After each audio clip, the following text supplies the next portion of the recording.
Сәлеметсіздер ме оқушылар? Бүгін біз фотосинтез үдерісіне қажетті жағдайларды зерттейміз. Және қысқаша зертханалық жұмыс жайында айтып кетеміз. Енді фотосинтез дегеніміз не? Фотосинтез дегеніміз грекше фото жарық, синтез сөздерінен қосылған. Жалпы жасыл өсімдіктердің күн сәулесі энергиясын пайдаланып, көмірқышқыл газы мен судан органикалық заттарды түзетін үдерісті фотосинтез дейміз.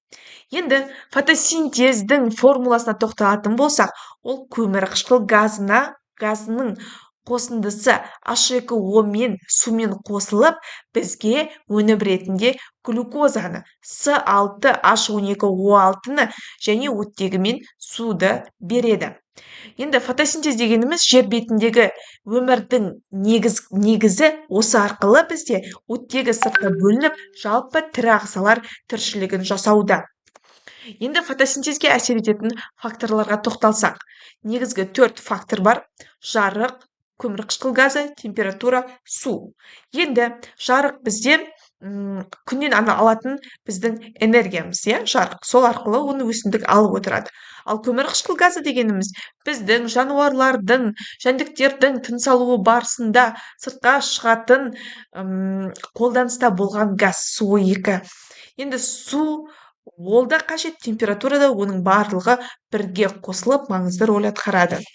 Жарықтың фотосинтезге әсері қандай? Ең алдымен жарық энергиясы бізде хлорофилл арқылы сіңіріліп отырады. Жарық қарқындылығы артқан сайын бізде фотосинтез жылдамдығы да өседі. Және белгілі шектен кейін ол өзі тоқтайды.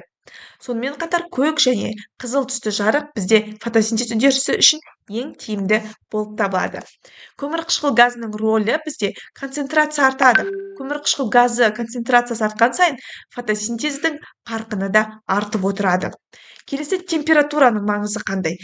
Температураның маңызы ферменттердің белсенділігі төмендейді, және бізде 25-35 градуста фотосинтезге ең қолайлы температура болып табылады, және жоғарғы температурада бізде ферменттер құрылымы бұзылып отырады. Фотосинтез бізде ферменттердің белсенділігі температураға тікелей тәуелді болып табылады.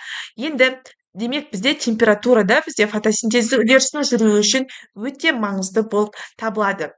Енді су мен хлорофиллдің әсеріне тоқталатын болсақ, бізде су ол да өте маңызды. Фотосинтездің сутек доноры болып табылады. Оның жетіспеушілігі фотосинтез үдерісін тежейді. Су мөлшері жеткіліксіз болса, бізде фотосинтез баяулайды немесе мүлдем тоқтайды.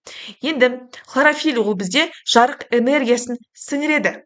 Алдыңғы сабақта да айтып кеттік, жарық энергиясын сіңіру осы хлорофилл арқылы, пигмент арқылы жүзеге асып отырады. Оның мөлшері мен сапасы өте маңызды. Енді бізде зертханалық жұмысқа тоқталсақ, осы балдырлардың осы фотосинтезде қарқындылық қалай жүреді, оларда көмірқышқылдың, оттегінің бөлінуі, температураның барлығын бақылау жүргізуіміз қажет. Және оның видео арқылы біз көріп, нәтижесін дәптерімізге жазып, маған кері байланысқа шығуымыз қажет.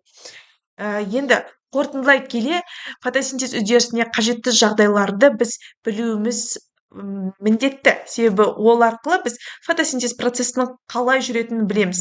Енді фотосинтез процесі жер шарының тіршілігі үшін өте маңызды. Ол жалпы тірі организмдерге оттегіні беріп, біздің тыныс алуымызға маңызды рөл атқарып отырады. Назарларыңызға балалар, рахмет. Бүгінгі сабақта біз жалпылама түсіндік деп ойлаймын, өзіміз толықтырып оқып аламыз.